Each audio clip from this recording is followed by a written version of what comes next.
Hello, and welcome to another edition of the Solid Rock, Minnesota podcast, a place to swing by for a brief moment for some stories or news and things to ponder.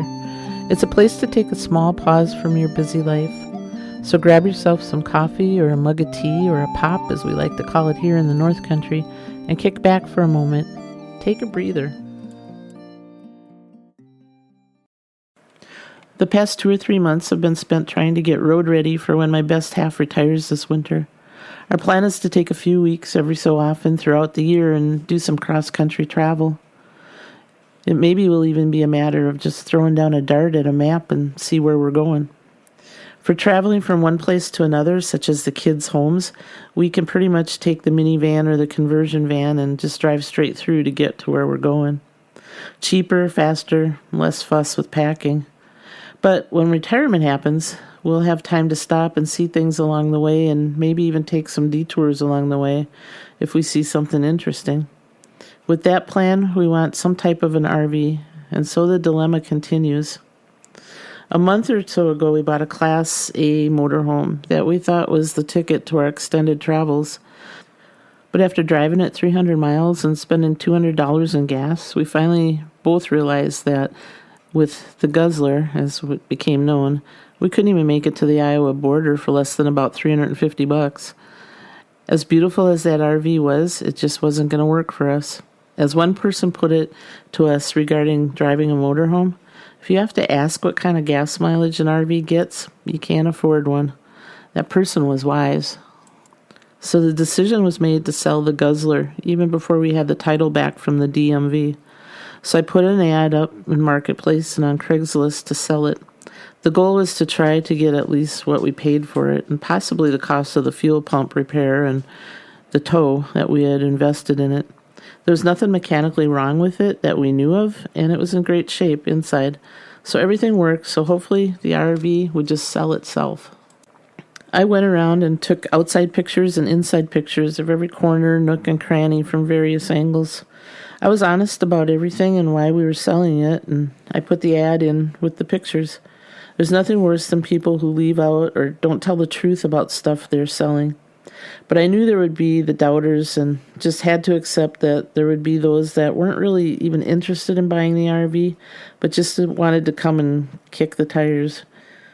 Anytime you put an ad to sell something, you may as well plan to spend a lot of time answering questions with people messaging you and giving up your time because people want to come out and see it. Well, the ad was in about an hour when the requests for more information and pictures were wanted, and there were numerous people wanting to come out and look at the Guzzler. There were the usual ones saying that they would buy it sight unseen if I would do PayPal or whatever else way to buy it online.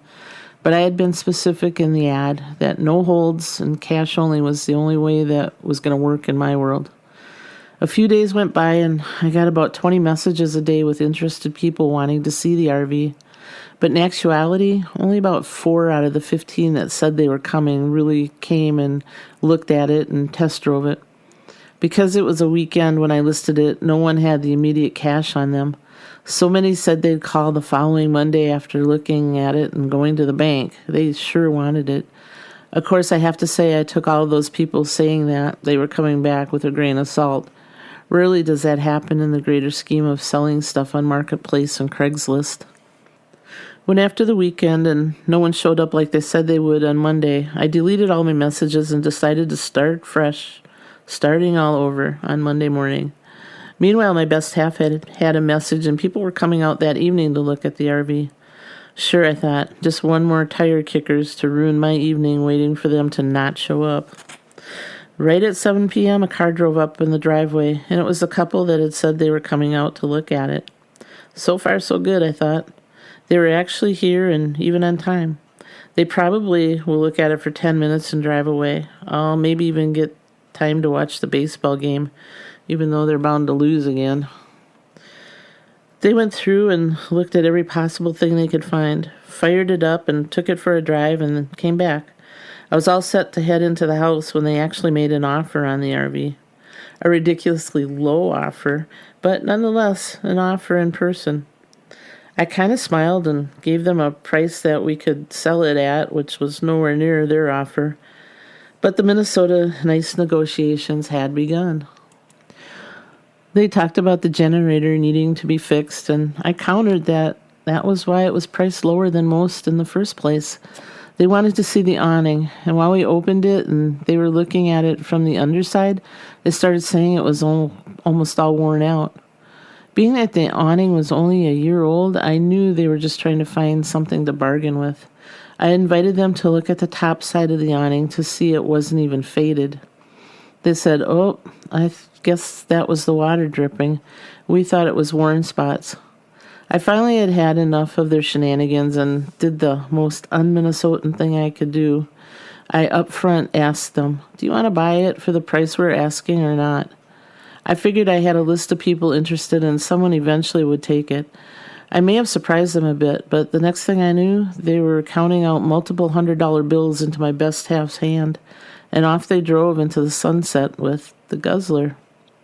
And on to our next attempt for an RV for us. We found a small, ultralight camper we can pull with about any vehicle. While it is a pull-behind camper, we both agree it looks more like a small Minnesota cabin in style.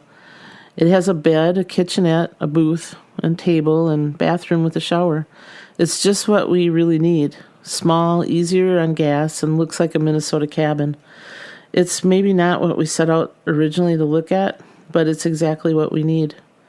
Not sure what we'll name this little beauty. Maybe the Jagger. From the Rolling Stones song, you can't always get what you want, but if you try sometimes, you just might find you get what you need. Here's hoping. Thanks for listening to the Solid Rock Minnesota podcast. Time is precious, and we're very grateful and appreciate the time you have taken to give us a listen. If you'd like more information about Solid Rock, Minnesota, or you'd like to hear some of our other podcasts, you can find them, along with our blog and Monday morning music, at our website, www.solidrockminnesota.com. You can also contact us there if you'd like your free Solid Rock Minnesota bumper sticker. Just message us a place to send it, and we'll pop it in the mail. Until next time, may you be filled with life, love, laughter, family, and friends, people who truly know you. Many blessings.